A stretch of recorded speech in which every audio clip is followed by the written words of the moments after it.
What is up, guys? Xzirez here, doing another guide, deck tech, talk about stuff, whatever you want to call it. And today I'm doing a thing on my rogue list that I played the Legend this season, which I think is a really good list. And like usual, this is, a class or a deck that no one plays. It's like the rogue. I think Oil Rogue is like tier 4 on the Tempo Circuit ranking. Not that anyone cares about that, I hope.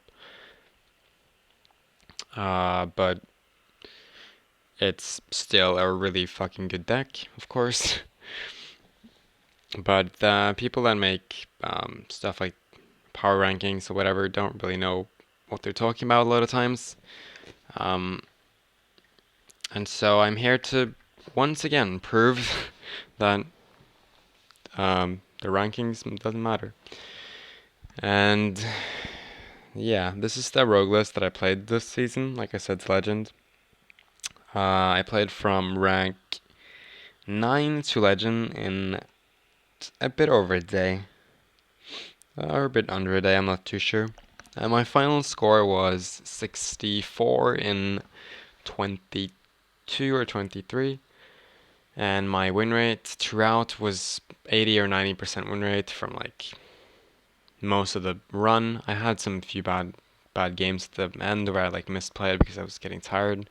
But other than that, the run went really smoothly, and the deck seems really good.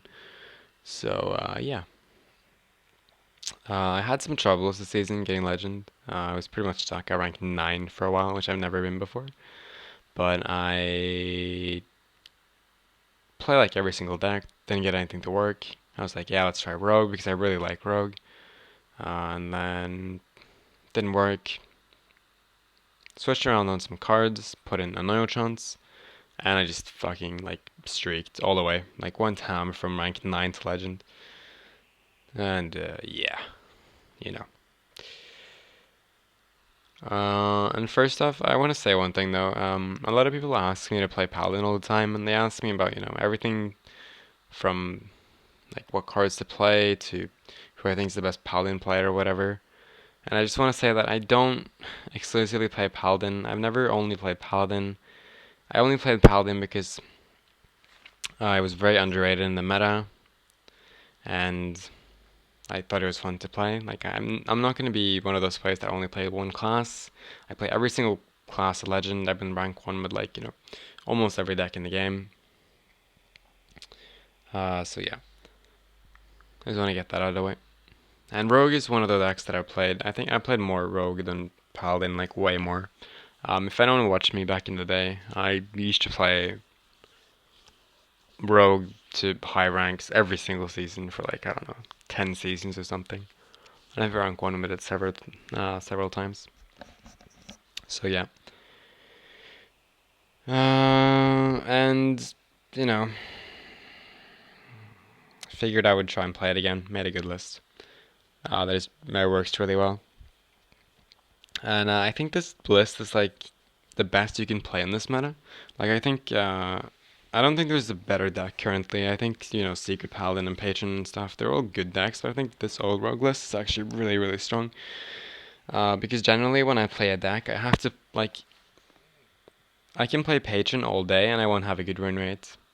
I always need to play a new deck, and it always needs to be a really overpowered deck if I'm gonna hit a good ranking in Legend or have a good win rate. And usually when I do, it's always like a really overpowered deck. So I think this deck's like one of those decks.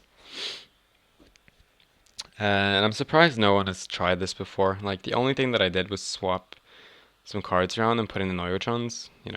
It's not really like magic or anything. So I'm really surprised no one has tried this before. But yeah, let's start talking about some of the cards instead. So like I said, it's very standard. It's like, 2 backstabs, 2 preps, poisons, blade flurries, and everything. But then I'm playing no Talnos and I'm playing 2 Neotrons. And the reason I'm playing 2 Neotrons is because it is way, way better against Warrior. This card is overpowered against Warrior. which if any of you have played versus Warrior as Mech Mage, you will know what I mean.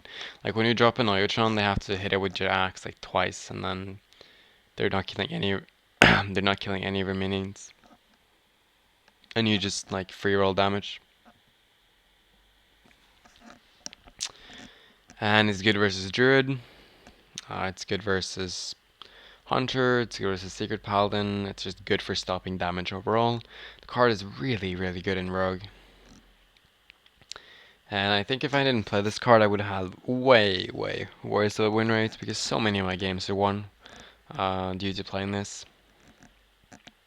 And like my Warrior matchup is really high because I'm playing this. Like I've lost 2 games to Patron so far, or 3 games. No, I lost 2 games to Patron so far. Like overall from like 9 to like Legend 10 or something. And I met a lot of patrons, so this deck is really good against patrons, which is a good thing because there's like people always spam patrons a lot. Like it's patrons, you can paladin basically, and then druid. So being able to beat patrons like 80-90% of the time is extremely good. And I don't mean the deck in general has that high of a win rate, but if you play it well, which I know that I do, then I think it should be very good against patron. But our rogue is very hard to play, which is what I like about it. So yeah, the Innover challenge is great. Like it just gives the deck more survivability, and it makes the warrior matchup like 110 times easier. It's so easy with this card. So yeah. And I'm playing no Talnos just because Talnos is more late game card. And I honestly don't think Talons is that good in Rogue. I know a lot of people praise Talons and really like him, but I never liked Talons. I've cut him in a lot of my lists in the past. And I feel like now that you're not playing Shivs or when I'm not even playing double final knives, I think Talons just has so little value that I really don't want to play like a 2 mana 1/1 that gives me some spell power. Like a lot of games, Talents is going to be good, but it's so late game that I would rather just have some 2-drop that I can drop on turn 2 rather than have the added spell power late game. But if the meta ever, gets slower, then Talents is for sure good. But currently, I want room for other cards. And Talents is the easiest one to cut because it's only a utility card. It's not really tempo or like anything. So yeah, I don't like Talents in general. And then I'm only playing one fan, which shouldn't really surprise anyone when I'm not playing Talons. I played 2 fans when I was climbing, but it's not really that good. There was a lot of aggro when I started climbing, which is why I played 2. And then I wanted to cut the card for a while, but I figured I would just play the same list because I've been doing so well. But then when I started losing a few games, I was like, yeah, I'll drop the 1 fan. Then I played Edwin because someone in the chat suggested it. And yeah, Edwin seems pretty good. Really good versus Secret Paladin, very good versus Druid. Sometimes you just win the game because you get like a huge Edwin early on. So I think Edwin is better than Fan for sure. You don't really need Fan against Paladin because like you have 4 AoEs early that you're gonna mulligan for, and the Paladin is gonna know that you're gonna mulligan for them, so he's not gonna keep muster. At least the good players are not gonna keep muster. Like I think yeah, most of them don't don't from what I've seen. But so then you can like drop 1 fan because it's not good in any other matchup. It's good versus Hunter, bad versus Druid, bad versus Warrior. So it's not really worth it. Not many Hunters around either. And then Edwin is just better. I think Edwin is like one of the best legendaries in the game. So if you can find room for him, just like play him in like every single deck if the meta's right. And then I'm playing 2 SIs, of course. Like very standard. I played 1 for a while, but that's a long time ago. The meta was completely different. It's not relatable at all. I'm playing 2 Tinkers, which is very standard. Mr. Viagud plays 1, but he plays a completely different list. I don't like his list that much. I like when I play rogue, I like having just more spells that do damage and trying to kill them. I don't like playing the long game with minions and stuff, because I feel like that's not really rogue's strong side. But I know it works, but I like this kind of rogue better. Then I'm playing Pilot the Shredder because the card's overpowered.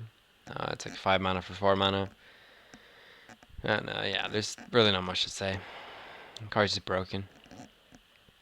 Then I'm playing Violet Teacher because the card is very good in Rogue. I remember some Chinese guy started playing this a long time ago in a weird Miracle Rogue list that was meant to counter other Miracle Rogue lists.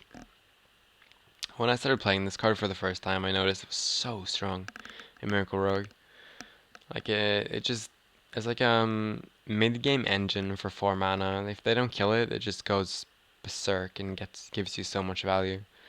And if you have it with prep, you can like play via teacher and then prep like eviscerate, get a lot of value. It can be like a 5 or 6 mana minion for 4 mana with spells. Like you can cheat so much mana with this in preparation. It's insane. And yeah, it's just sometimes it just wins you the game single-handedly, and especially versus Druid. Like if you're playing versus Druid, the card's just so good. It's basically the reason why Rogue is so good at Druid or versus Druid at the moment because of this card. It's so amazing versus Druid. One of the best cards for sure versus Druid. So I would always run 2 of this, obviously. Sir Drake, same deal. I don't remember what guy figured it was good playing this, but it's really good in Rogue. It has all the synergy needed. Don't really need to talk much about it. It's a great card. Now I'm playing Lothab because I'm playing so many early game minions. In other lists, I don't always play Lothab. I play Assassin's Blade and other cards over Lothab sometimes. But when I'm playing like so much early game, Lothab just is too good. It's too good. Like I can have a Neutron on board and then a Farseer and I can drop Lothab and I just auto win sometimes. The card is just really strong. It's one of the best cards in the game. So if you have a list where it synergizes and you have room, you should just always play Lothab. Such a good card. Like it's good in every matchup, and some scenarios you just auto win because you play him. So yeah. And sprint, obviously, no reason to explain it. They don't print a better card engine for Rogue. They're probably never going to print a better card engine for Rogue. And if they don't, then this card is always going to be staple because Auctioneer is 6 mana now. And that just makes the card unplayable. Where's Auctioneer? There it is, unplayable. Piece of shit right now. Don't know why they nerfed it, but that's another story for another time. And yeah. That's pretty much the deck. Yeah, like I said in the start, I don't know why people aren't playing Rogue or Oil Rogue at the moment. I think Oil Rogue is really strong. But maybe they don't have a good list or something. Like I saw Tempo Storm's new meta report and it was tier 4 and I was like, what? Well, like again, it shows how little these you know, people that are evaluating this knows about the game. When they can consistently be so wrong about classes. Like I've played classes that have been tier 4 and tier 3 to rank 1 legend several times in the past, like multiple times a season. You should never trust the rankings. I see a lot of people just trusting the rankings and being like, yeah, this deck is good, but it's really not like that at all. So, yeah, that's the deck. And a bit around it. And I also might do some guides or articles soon. I kind of want to do articles or, like maybe write, not meta reports. There's so many people doing that, but something just around the game. Start some website, some weekly stuff where I talk about like rotations and cards and everything. And the ideas people have been coming up with, which I think would be really interesting. I don't really know how to do it. But it would be really nice doing that because I have a lot of decks that I make and that people on my friend list make, people that I know make each week that get doesn't get featured anywhere, but they're still really good. And a lot of what the big like websites say, like Liquid Hard, is often very wrong. So I would like to have like a site where I can, you know, post decks and ideas and meta stuff with other pros. That it's actually legit, like it's not just people's opinions and stuff. It's actually, what has been performing on ladder. Because I feel like a lot of the meta reports are just what they think. And what I want is results. Because if I see, Rogue, like for example, now that I play Rogue with a really high win rate, I know Rogue is good. Like you need to do research like that to know what it's tier one and stuff. Yeah. So try and look out for that. Oh, probably gonna try and make that happen, but we're gonna have to see. You guys are just gonna have to look for something popping up somewhere. Probably gonna have some annotation about it somewhere. But yeah, thank you guys so much for watching, and have a great day.